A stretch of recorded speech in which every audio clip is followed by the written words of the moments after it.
You know, when most people think of Vikings, they imagine wild, axe-wielding warriors storming monasteries and terrorizing Europe.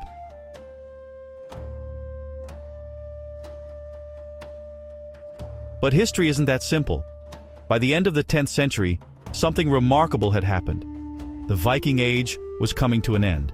And it wasn't just because people got tired of raiding. The big change? Christianity. Scandinavian chieftains and kings started trading their Old Norse gods for the cross. With that, the glorification of raiding and pillaging faded.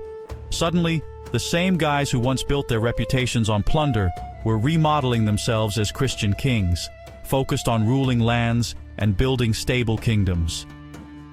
That's how Denmark, Norway, and Sweden, as we know them, actually formed. The old Viking free-for-all gave way to new boundaries, new alliances, and, believe it or not, bureaucracy. But what about the Vikings who'd already taken root in far-off places, like Russia, France, or Britain? Well, they didn't stay Vikings for long. In Russia, the Rus became Slavic princes. In France, they turned into the Normans, the same folks who'd later invade England.